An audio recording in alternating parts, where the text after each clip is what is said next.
Thanks, fans, for joining us. Welcome to Season 1, Episode 1 of the Simply Scary podcast. I am your host, G.M. Danielson.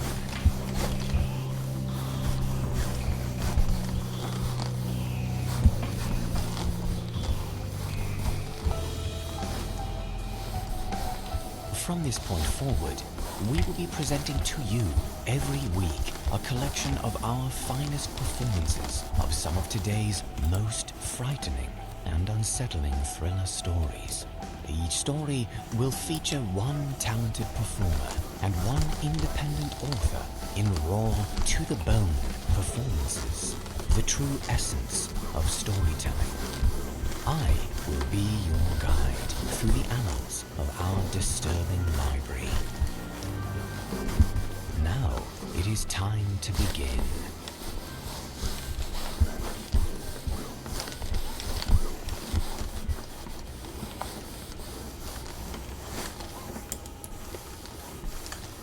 As nostalgic as many of us feel about our childhoods, memories can be a frustratingly unreliable thing.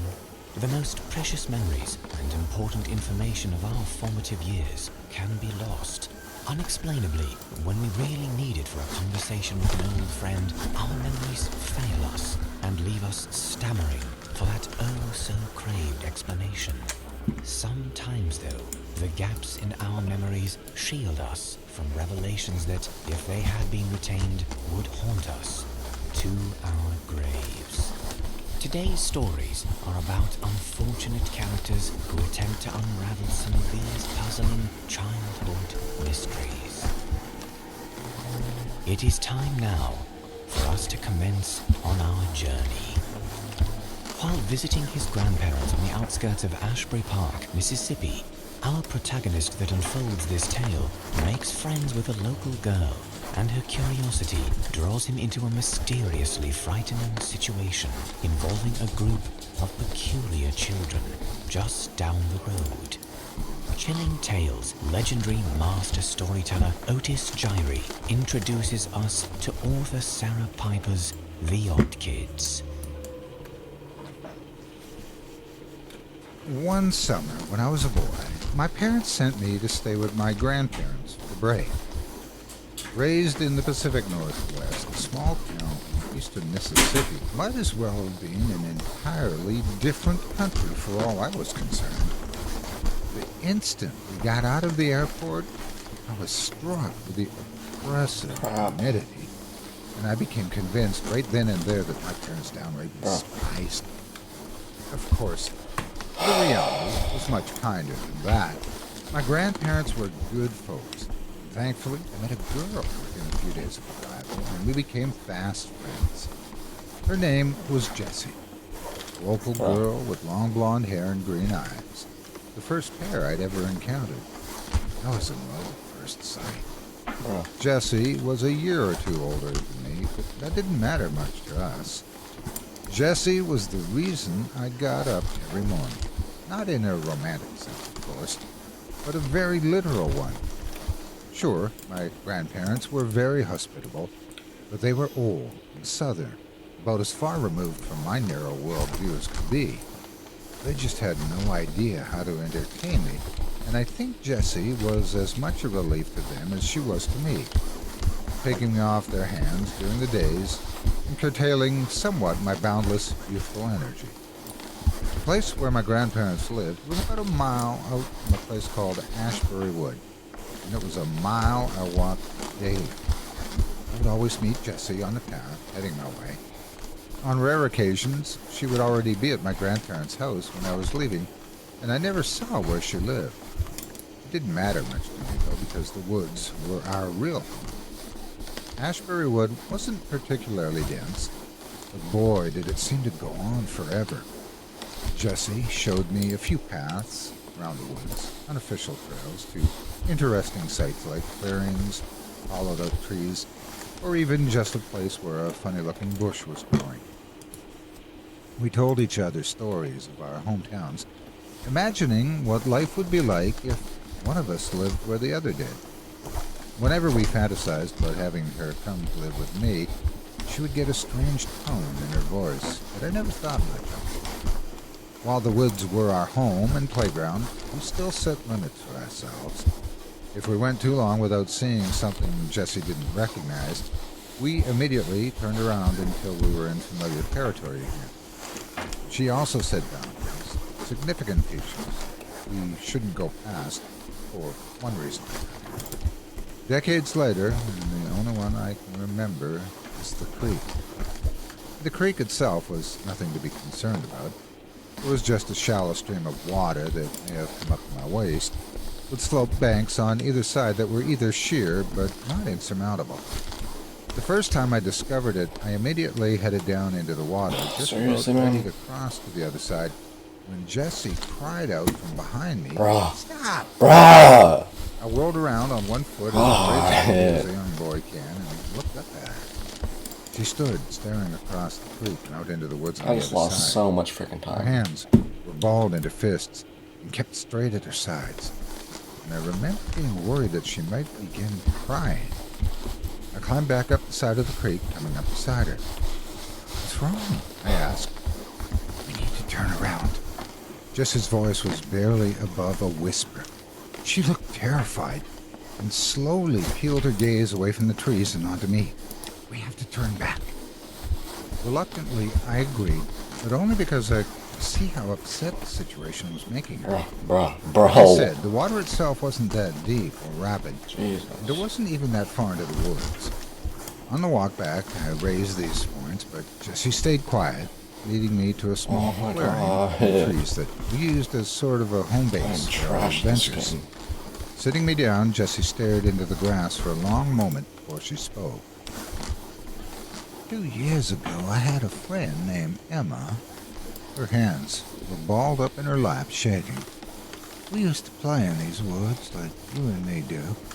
And one day, just like you and me, we found that creek. I laughed, not because of the content of the story, but because I'd never heard someone pronounce it crick before. Her head snapped up to look at me in the eyes, and I got quiet.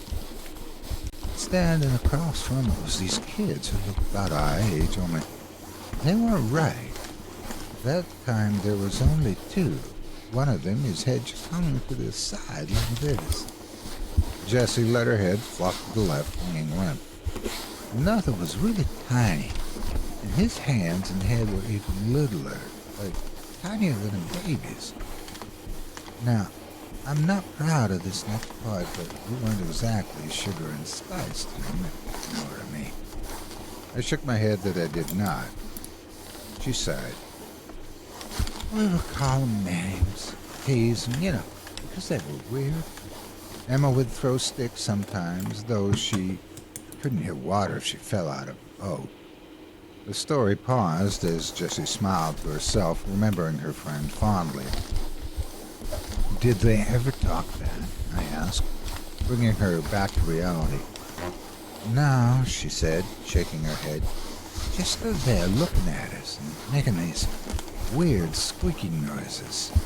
Emma and me, we started calling them odd kids. Because, they were kids and sure as shit were odd. I blushed at such intense language, but Jessie didn't notice. No matter what we did to them, they never came across the creek. Always just stood on the other side, staring and squeaking. Wasn't always the 2, neither. There was different ones, 4 or 5 in all, I think. What happened to Emma? The direction the story was going was obvious, and I was eager to learn. Jessie stayed quiet for a long time, staring into the ground and absently picking at the grass beneath her. So, at first, we were afraid, right? The odd kids were normal, and we could scare each other silly telling stories, how they eat people, and like to run around naked together. Just dumb stuff, but as time went on, we got less and less scared of them. It got to the point where we'd stand right on the other side of the creek and dare them to cross over, but they never would. One day, we're sitting there talking to ourselves, ignoring the weird-headed one like he's just another tree. And Emma said something about him being too chicken to cross. We both looked at him, and he just walked off. Turned around, and went deeper into the woods till eventually we couldn't see him. And I teased God, I him hate that this he game. was daring here to follow him, that she was a chicken if she didn't go. I was listening with rapt attention at this point. To my young mind, this girl's tale of terror more closely resembled a great campfire story, made even better by the fact that it allegedly took place only a brisk walk away from where I sat. Together, the two of us crossed the creek because, like I said, it ain't that big. We climbed up onto the other side and chased after it. We went maybe a quarter mile in before we started hearing that squeaking again. Only up close, it didn't sound like squeaking no more. Oh my god. It sounded like No. cheering. They surrounded us faster than either of us expected, coming out of What? ghosts. What is I was happening? frozen Oh in my fear. god. I couldn't move a muscle, just staring Oh at my the odd God. kids and wondering what was going This on. game sucks. Then one of them, the limp-headed one, grabbed Emma. She screamed, and that it's like it woke me up. I tore out of there as fast as I could go, practically leapt out the creek in a single jump and ran all the way home. My lungs were on fire by the time I stopped, and I was crying all over the place. She was trying to get me to tell them what happened, but her voice trailed off, and I could see tears welling in her eyes. "Did you?" I asked. She shook her head, blinking away the tears. "I felt guilty," she admitted. "I felt guilty for leaving her, and I just kept thinking that she'd come home. That she'd be right behind me, and we'd cry about it and never go across that damn creek again." But she did. Jessie shook her head again. "But she didn't," she repeated. "She didn't ever come back. Nobody ever went looking for her neither, because she was an orphan. I didn't say nothing, and so nobody even went over to look." Staring out into the woods in the direction of the creek, Jessie's voice cracked. "The odd kids got her. I don't know what they did with her. I'm sorry." I tried to console her, unsure of what to say, but Jessie wasn't paying attention to me anymore. She stood up, brushed the dirt off her denim shorts, and started walking towards town. I got up and chased after her. "Wait!" I cried. "Where are you going?" "Home." "Home? But why?" The concept seemed alien to me. It was the middle of the day. Who would want to stay indoors? "I can't stay in these woods. Not today." I paused. "You should go home, too. We'll meet up tomorrow morning." But nothing. She stopped and turned to face me. "Go home." Jessie started to turn around again before something else occurred to her. "You don't ever go across the road. You hear me?" I nodded silently, and she reached out, grabbing my Tragic. shoulders and giving me a firm shake. "Say it," she demanded. I promise. I'm going across the creek," I said timidly. It was tragic. She stared into my eyes as if searching in my soul for a way to ensure my sincerity. Whether she found it or not, she eventually released me and headed off, leaving me standing alone in the woods with nothing on my hands, with free time and my own thoughts. I looked back in the direction of the creek and the mysterious woods beyond. Were there really such a thing as odd kids?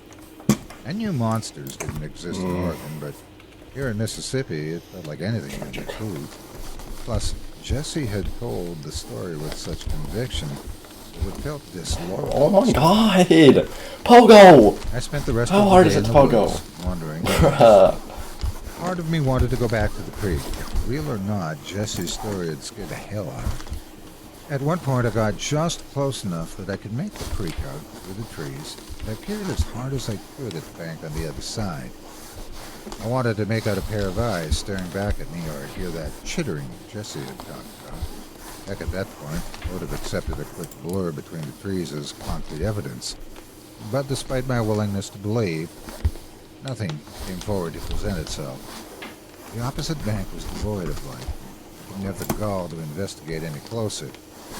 As the sky dimmed, I reluctantly began the long walk home, unaccompanied for the first time all summer. I considered Jessie's story of the odd kids and almost started to get a little angry with her. Of course they didn't exist. She made them up just to mess with me, and threw in another girl, conveniently orphaned, to drive home the scare. I shook my head and laughed, thinking about how gullible I'd been. Later, at dinner, I ate with ferocity of an animal. I hadn't realized how hungry I'd become, alone in the woods all day, thinking Wow, the what a chicken my box fight. grandmother cooked was the most delicious thing I'd ever eaten. It was only on my third drumstick that I stopped long enough to ask them a question. What the frick is wrong with me? Missing in the woods? I asked between bites, interrupting the regular mealtime silence. They looked at one another quizzically, as if searching their collective memory. No, I don't think so, Grandmother eventually said. Don't ring any bells, I asked quickly. Why'd you ask? I shook my head, taking another bite to buy myself some time to think of an answer. Just something I heard some kids talking about. Some jerks were trying to scare Jessie and me by saying a girl named Emma went missing. Suddenly, Grandmother's eyes lit up with recognition. You know, I didn't hear nothing about that, but I do recall that girl being petrified of those woods.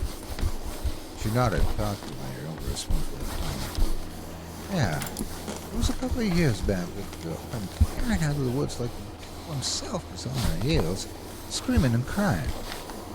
I didn't nose my way into it on account of her father asking if he would leave his daughter alone. But I overheard that the girl weren't right for a couple of weeks, just sitting in her room and not talking to nobody.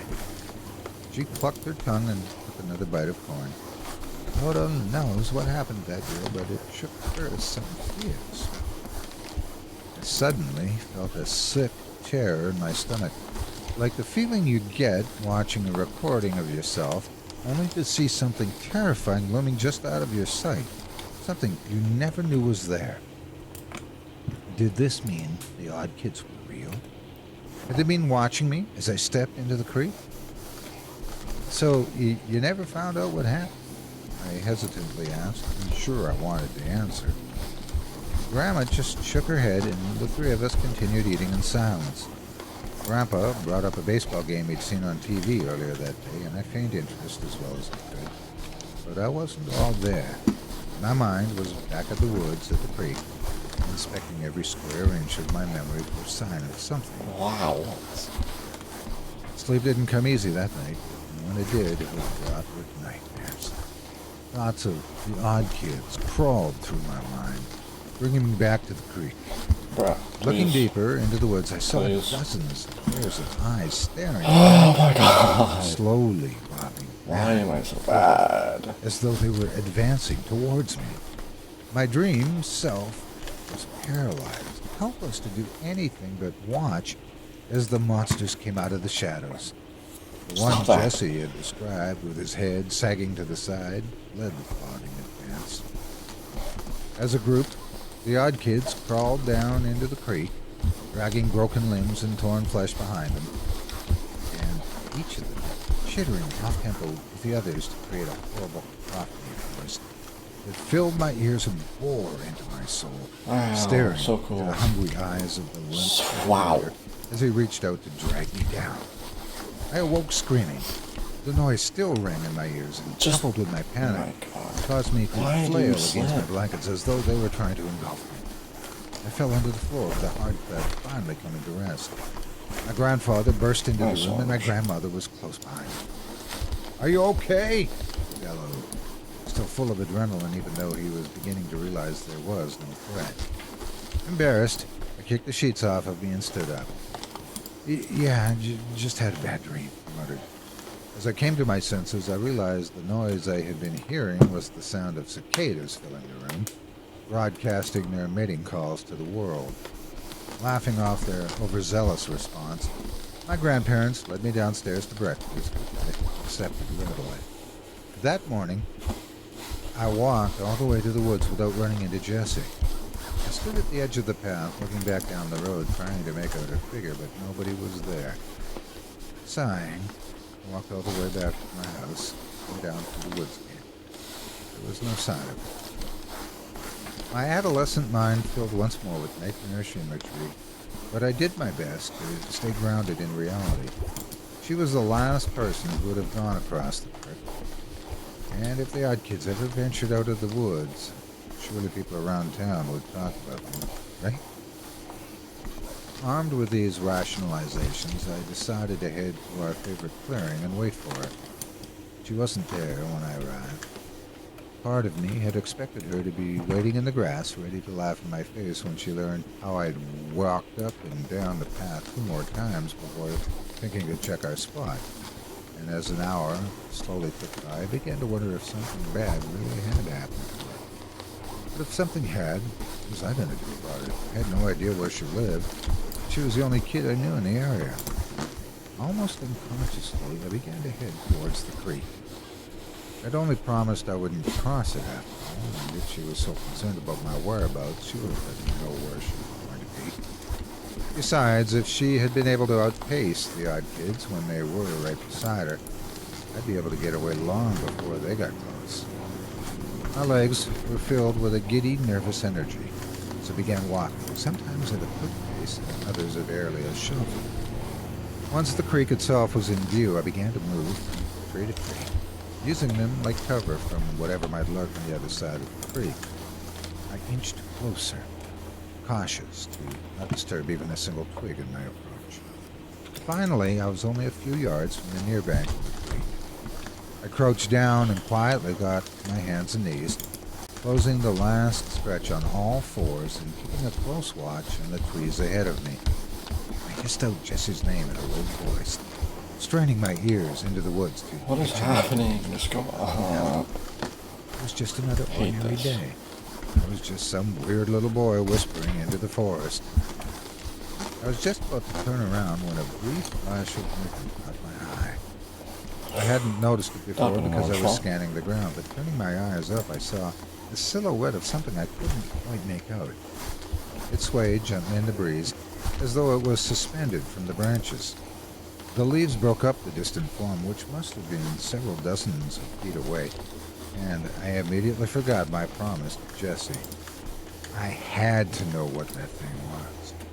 Just as I was about to swing my legs down to the bank of the creek, a call startled me to my feet in the distance. "What are you doing?" Jessie was standing a ways behind me, clinging onto a tree as though she might fall without its support. Though her tone was one of anger, her face was ghost white. She beckoned me towards her, clearly unwilling to go closer to the creek than she was. I twisted my body around, raising an arm to point at the thing I had seen in the treetops, but I couldn't relocate it. I saw something, I said, scanning the leaves for the swaying form. "And with any luck, I didn't see you," she hissed, stamping her foot in the dirt. I shook my head, my boyish curiosity trumping her obvious fear. "Don't be such a scaredy cat," it said, approaching down to see if I could find the figure in the branches. Briefly, I wondered if it had moved, but that seemed impossible. Whatever it wasn't animate. "I'm going across." "No!"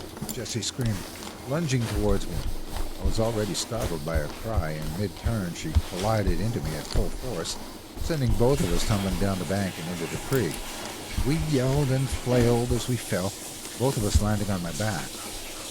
The muddy water babbled over us, and I scooted away, pulling myself onto the far bank of the creek.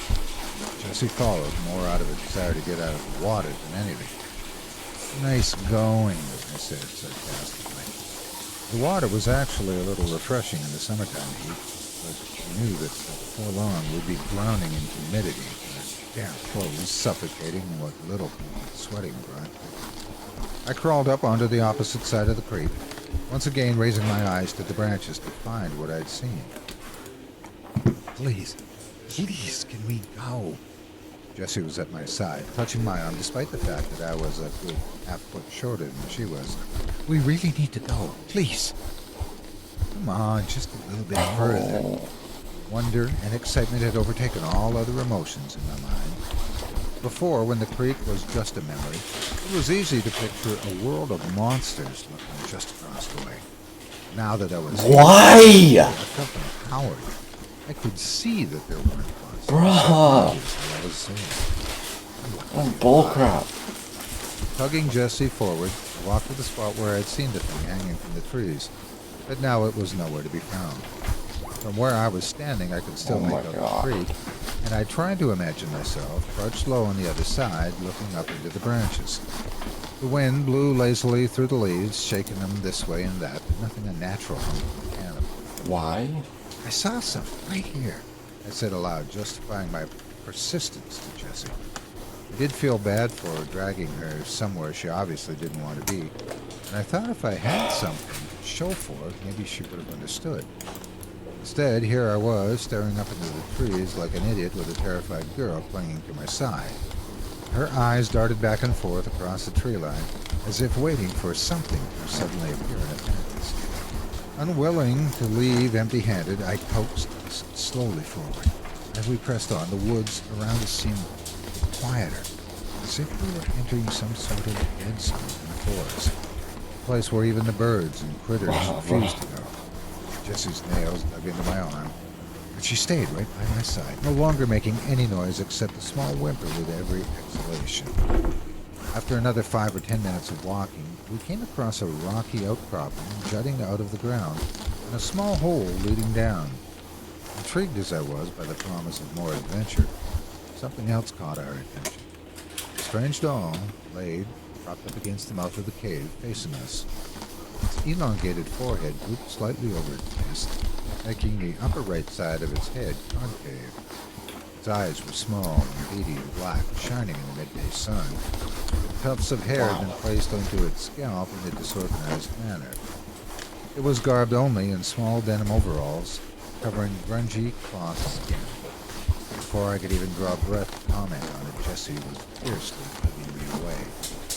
"I see it. That's one of them." She was practically screaming raw terror coming through in her voice, but her reaction was scaring me more than the object itself. "That was an odd kid? An oversized doll?" "Calm down," I said, tugging back against her. "It can't be. Look at it. It's not breathing. It's just a doll." Wrenching my arm out of her grip, Jessie fell face first into the dirt, but was on her feet a second later. I heard her starting to run and turned to tell her that she didn't have to get any closer if she was scared, that I would go examine it alone. As I stared in her direction, however, my voice caught in my throat. Standing where Jessie and I had been not 20 seconds ago was another doll. Only this one was different. It was cleaner and more well-made, as if whoever made the one by the cave had learned from their mistakes. This girl doll was standing beside a tree, watching us with those same all-black eyes, short brown hair matted with dirt, and clumped to her head haphazardly. A tattered red dress clung desperately to her right shoulder, and beneath it the cloth skin looked much cleaner than the others, much more real. Before I could say a word, Jessie broke the silence. I expected her to shriek, but instead what came out of her mouth was barely a whisper. "Emma?" The girl doll took a step forward, and my terror levels shot up to their limits. I glanced backwards to see the other doll was pulling itself to its feet, awkwardly shambling towards us. Any doubt I had in Jessie's story evaporated in an instant. The odd kids were real, and they were right in front of me. Without another moment's hesitation, I grabbed Jessie's wrist, suddenly becoming the one desperate to get us out. Come on, let's go!" I yelled at her, but she didn't even seem to hear me. She instead began to walk towards the girl doll, towards Emma, I guessed, though I couldn't see how that could ever have been Jessie's friend. I kept pulling at her arm, even as the thing behind her got closer. Jessie was focusing exclusively on the other girl, blocking out the whole rest of the world. The doll reached out to Jessie, and she raised her own hand out as well. "Jess," I began to say, but I was interrupted by a heavy object falling directly onto my best friend, sending her crumpling into the dirt. On top of her was a small, human-like figure, with the head and hands proportionally much smaller than they should have been. Finally, observing one close up, I realized their skin wasn't just dirty cloth. It was rotten, mottled flesh. I scrambled backwards as the little creature gripped Jessie by the hair, tugging her head up painfully. Jessie screamed and crawled at the ground, trying to shove the thing off of her. But the creature she'd called Emma sagged to its knees, clamped a hand over her mouth, then turned its head to look at me. Energy surged to my legs, and I shot upright. I was in full panic mode, operating on a primal instinct to flee. But just as I started to run, I collided into a solid force that knocked me back down to the ground. Another one of those things stood before me, his head flopping awkwardly to the left, just as Jessie had demonstrated. The one I had seen slumped by the cave came into my view, holding a large rock in its hands. Before I could roll out of the way, the weight came down on my head, sending a splitting pain through my skull. My vision went white, and a deafening ringing filled my ears, but I stayed conscious throughout. I could faintly feel things tugging at me, pulling me across the ground as I struggled just to regain my senses. The blinding white slowly faded to an impenetrable black, and the ringing dulled to formless shuffling, and the odd kids' strange chitters echoing off the walls of the cave. I did my best to stay limp as I was dragged across the rough stone, tearing into my shirt, cutting at my flesh. I'm certain I whimpered in pain, but the odd kids didn't react to it, hauling me further into their lair. Eventually, the motion came to an end. I was propped up against a rough stone wall, and even in the darkness I could tell that one of them was just in front of my face, quietly muttering to itself in those strange, rhythmic noises. Its coarse fingers grabbed my hands and began stretching at the strong, thin fabric around my wrist, binding them together. It wrapped for what felt like ages until it finally seemed satisfied that my hands weren't going anywhere, then moved onto my ankles to do the same. Once that was done, the thing shuffled away, the noise of its movements getting gradually fainter, before disappearing altogether.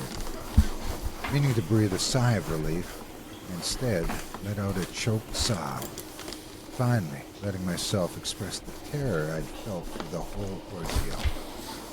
I'm not ashamed to admit it. I sat in the cave and cried, certain I'd never see my parents or grandparents ever again. Only when I heard more movement coming a mile away did I make any effort to quiet myself. I did my best to control my breathing, sucking in breaths through shuddering gasps and letting them out slowly through my nose. I tried to picture what noises were, slowly, put together that someone else was being dragged down the same rough path I had made.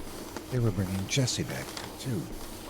For a brief moment, I felt hope. As selfish as it is to admit, at the very least I took comfort in knowing I wouldn't have to suffer alone. Part of me even entertained the notion that perhaps together Jessie and I could escape this cave and never, ever come back to these awful woods again. Of course, the reality of this plan had many obstacles. The cave was utterly dark, something that didn't seem to affect the odd kids one bit. For all I knew, there was one sitting in the room with me silently watching me move, so it could pounce on me again and finish the job. On top of that, they easily outnumbered us. The odds were stacked against us in every conceivable way. Jessie noisily entered the room in which I was kept, so bad at and this muffled game. screaming gave me a sense of dimensions of the room. It seemed smaller than I expected. Likely only a little bigger than my own bedroom. Still, it was plenty big for storing the two of us. Just as I was wondering if they would leave Jessie and me alone together, the room was filled with a soft blue luminescence. One of the odd kids, I couldn't tell which, with their back turned to me, was brushing their fingers against a strange kind of moss on the far wall, and the agitation sparked a chain reaction across the entire plant. Tendrils of blue light arced over the wall in a brilliant Nice. pattern, the illumination branching off itself like a snowflake before finally filling Why in. am I so bad at— oh my god!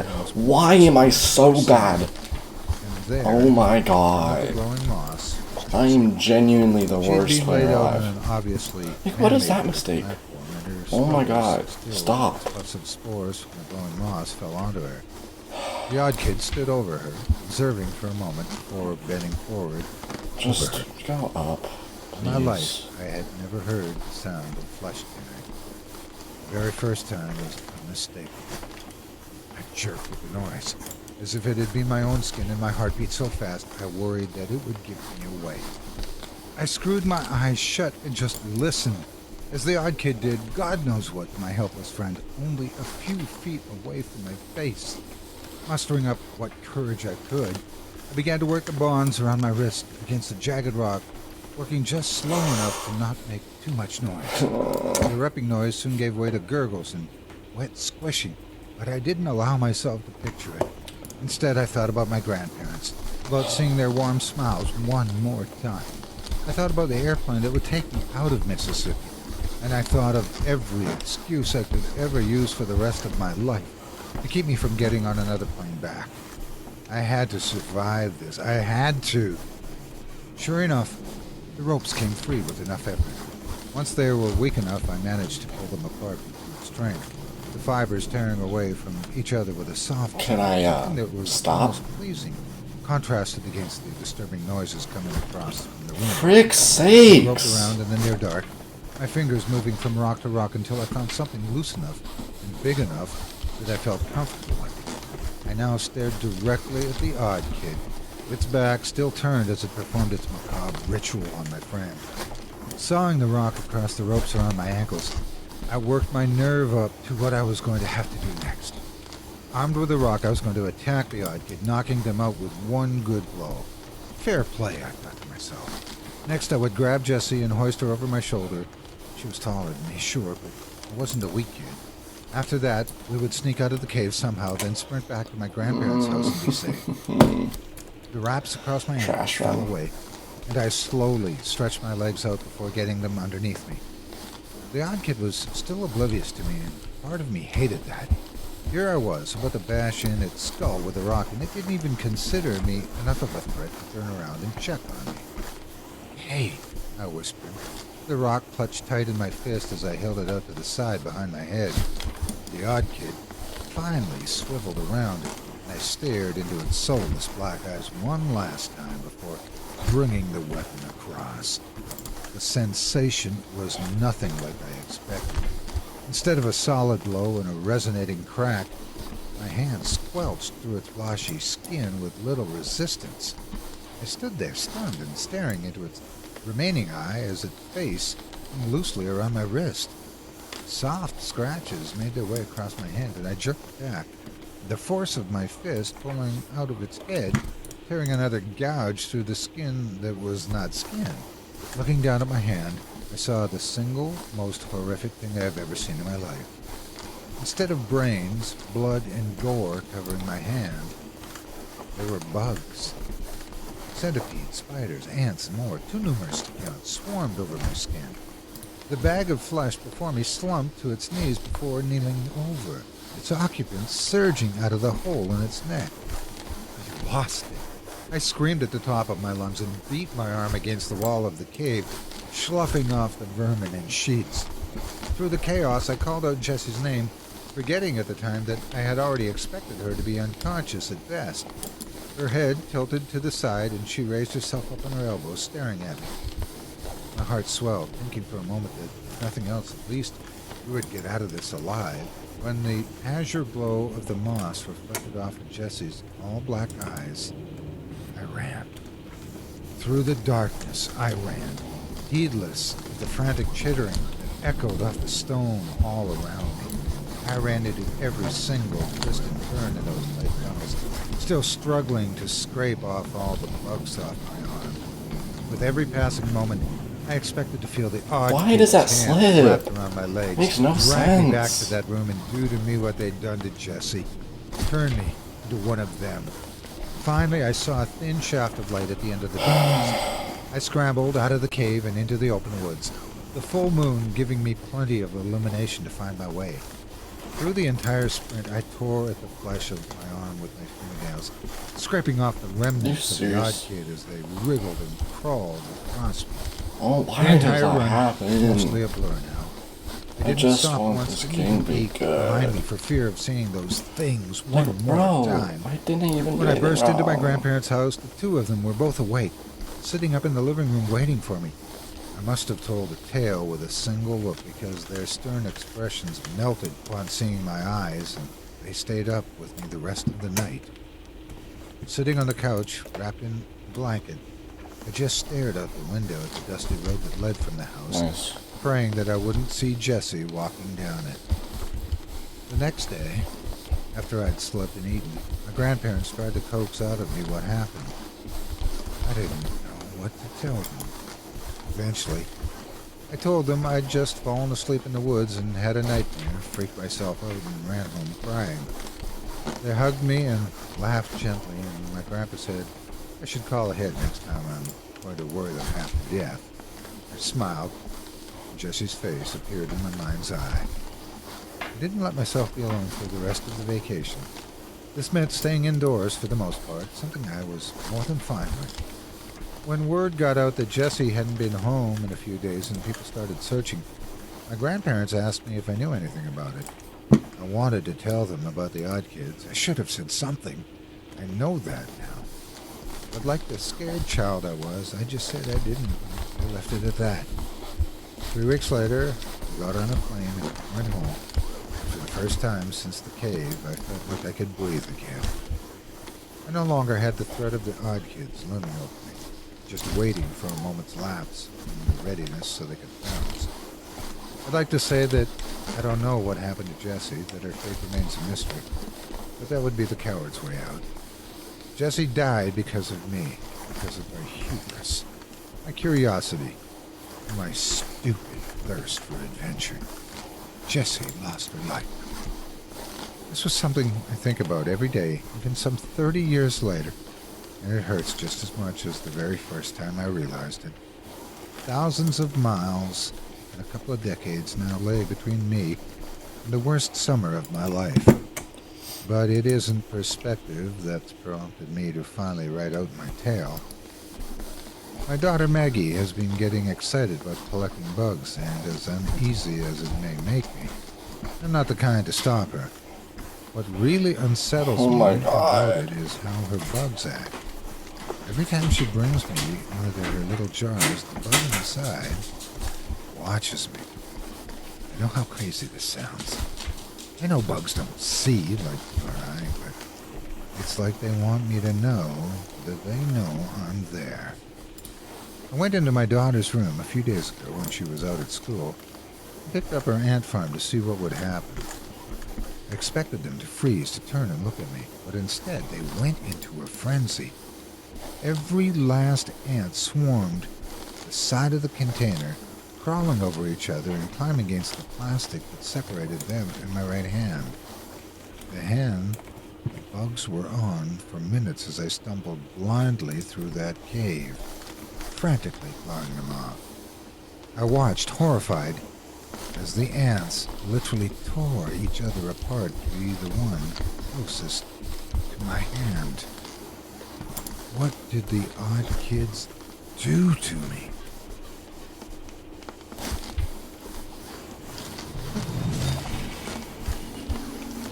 What did the odd kids do to our storyteller, you may ask? Oh. Well, you will have to learn an important lesson about our show. There are some mysteries you don't want to solve. Following a short break, we will meet someone whose greatest mistake in life will be to try and be just like one of the girls. Without the ones like you working Commercial tirelessly to keep break. things running, everything would suddenly Cringe. stop. No matter your industry, Granger's here for you with professional grade supplies. Call, click Granger.com, or just stop by. Granger, for the ones who get it done.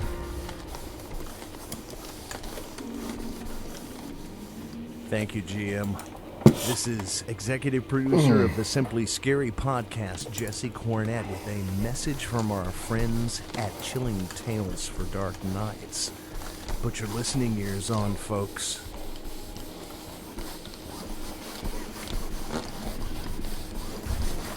Your votes have narrowed more than 115 contestants down to only 6. Did I mean pull the trigger? I honestly don't know. It all happened in an instant. This Halloween, Wow. you will choose who Not again. wins, becoming our first ever evil idol, receiving our grand prize, a coveted position as a permanent member of the Chilling Tales for Dark Knight's voice acting team, as well as a top-of-the-line studio recording package. I hear a noise at the door, as of some immense slippery body lumbering against it. Come to our YouTube channel for a special 2-hour free live stream event starting at 9 p.m. Central Time, 10 p.m. Eastern on Monday, October 31st, Halloween night. I found her at the gates to the cemetery. Karen saw me and tried to squeeze through the gates. You'll hear our 6 best contestants perform 12 of the scariest stories Chilling Tales has to offer, with contestants each selecting their own weapon. That is stories of their choice. She had done this to me. Her eyes remained wide and her laugh sounded toxic even as her body rotted away. 3 rounds of real-time voting through SMS texting, where for no charge, your voice will be heard, and just one winner will become our newest star, the very first ever evil idol. Or can the big bad carnivore not do it? Different when it's an animal you knew personally. Huh.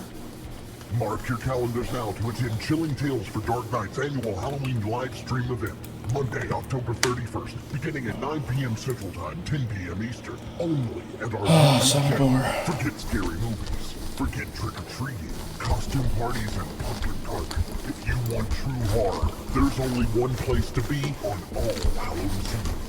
So tell your friends you have better plans. Curl up with a cold drink and a sack of candy. I sort of messed that part up like 10 final times. rounds of our first ever voice acting competition.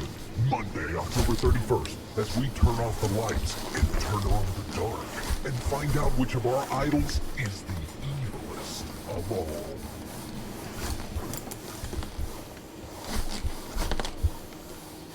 Man, that is gonna be great. Every one of you guys join us on October 31st here on YouTube for the live stream event. And now back to the show. Really?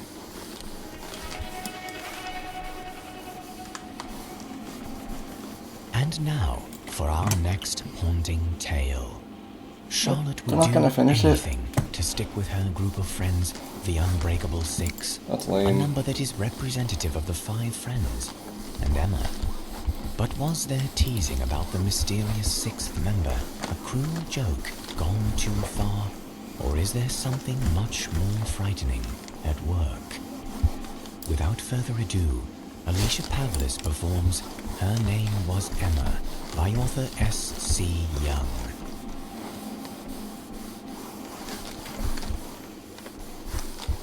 Her name was Emma.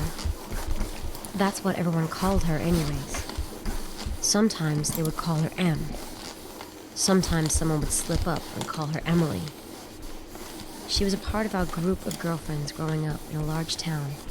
Not quite big enough to be a city, but big enough that there was still privacy between neighbors. 5 more. We called ourselves the Unbreakable 6 because there was me, Summer, Mel, Nina, and Jules. And there was Emma. Emma started off as a practical joke by the other girls in the 4th grade. It was probably Jules that started it. She was always playing pranks on people. In high school, she even got suspended once for going too far, and she had to babysit for hours to buy that girl a new cell phone. Or maybe it was Summer, who always seemed too busy to Why? No, no, no, no, no, no, such no, an no. elaborate prank. Go. Or maybe it was Mel and Nina, who were best friends and could have lived without us, always conspiring together like they were twin sisters. Either way, I bought my lunch, cold cut sandwich and carrot It was stick, very fast and recovery, pint but of still. orange juice. That's I gay. couldn't stand milk. It would account for how short I ended up being. And I walked over to our table. Jules looked excited, waving me over to them. Lottie, look. I wasn't sure where I was supposed to be looking. This is Emma. She moved here from Los Angeles. We lived far inland into the boonies. I just want Los a sub Angeles was 35. glitzy and glamorous and chic, compared to the flat houses and half-rate high school football that was the only real source of Although I entertainment play in the pretty area. good. What? in order to do so. Los Angeles, dummy, Jules said, rolling her eyes. She's not in Alpha. She's in Miss I did that like Lawrence. every freaking She's in scene. the same grade as us. Isn't that cool? I still wasn't Why? sure where I was supposed to I'm be doing looking. nothing wrong. I sat down with my tray uneasily, wondering what I was supposed to see. Who? Summer jabbed me in the side. You're being rude, she hissed quietly. Summer was all about rules and manners. Say hi to Emma. I looked around our table, from Jules to Mel, to Nina, to Summer, and back to Jules, who was waiting impatiently. I don't know, I was weak. I wanted to fit in. I didn't get it. Hi, Emma? They seemed to breathe a collective sigh of relief, like I was making everything awkward. Charlotte's weird sometimes, but her brother has a Nintendo, and he lets us play once in a while. They kept on talking, chatting about Please just go up. up. Chat about. Up. If they wanted to play that prank, that was fine. Oh my I wasn't going to freaking buy into god. it. I was always a Every precocious freaking child. snake I knew what they were looking for. have to fall was off a construction, huh? reaction. That's how Emma became a normal part of our lives. It was crazy. We would buy her birthday presents, and they'd disappear like they were taken. I wonder how many candle-making kits and Mancala games Jules had piling up in her closet after all these birthdays. One year, Mel even got Emma a really nice necklace, and that disappeared too. We never went to Emma's house. I asked Nina about it when I was sure that Emma wasn't there. She gave me this scandalized look. Lottie, don't be rude. Emma's family doesn't have that much money. She's embarrassed to let us come over. She told Mel that, and Mel told me. And it makes sense. I mean, look at what she wears all the time. I mean, we still love her. We'll always love her. She's one of us. But don't rub in the fact that we can't go to her house. That's mean. After I was scolded so wholeheartedly by Nina, I didn't ask again. They were covering their bases really well. And by 7th grade, I had to accept that they were taking this prank all the way. It was weirdly comforting in a way. There was this silent friend that I never saw, but she was always around. We would leave seats open for Emma. And when we practiced the buddy system, someone always had her. On many occasions, I watched as my friends, allegedly partnered with Emma, walked into a bathroom by themselves. When we decided that we wanted to be lame and come up with a name for our group of friends, we decided on the Unbreakable Six. Even though there were really only 5 of us. Why'd you flip? I was curious in sophomore year of high school when we were having a sleepover. Summer was at band practice until late in the day, and Emma couldn't make it as she had to work on her science project, according to Mel. So I asked Jules, the likely mastermind behind the entire hoax, if you were going to write a story about Emma, like her biography, how would you describe her? Down to every detail. Jules loved stuff like that. She wanted to be a writer someday. Well, she's taller than you, which isn't hard. I threw a pillow at her, and she dodged deftly. She's got a medium build. Jules dropped her voice to a whisper. Even though she gained a little weight recently, but we're not going to tell her. And she's still beautiful. And she has green eyes and brown hair, and she's got freckles. She hates getting her picture taken. She's nice, but quiet, and she dances really beautifully. I mean, you've seen her, right? I thought back to the time a few months ago when we turned on some music and danced around together to practice dancing for homecoming, so that we wouldn't look weird or do it wrong when the time came. We stopped after a while and oohed and awed at empty space. After that point, I didn't ask any more questions. By then, I'd realized my friends intended to keep up the charade for as long as they could manage, and there was no use fighting it. It was in our senior year of high school that it happened. I don't know why it set me off. Not really. It was something little, something stupid. We were hanging out in Nina's pool. Even though it was still too cold to swim, teeth chattering and goosebumps rising in our skin. We were waiting for the nearby jacuzzi to heat up to jump in. The cold sunlight cast a long shadow, and the wine coolers we'd snuck earlier were making that shadow seem menacing. It annoyed me for reasons I couldn't quite place. "Look at Emma, Lottie," Jules called.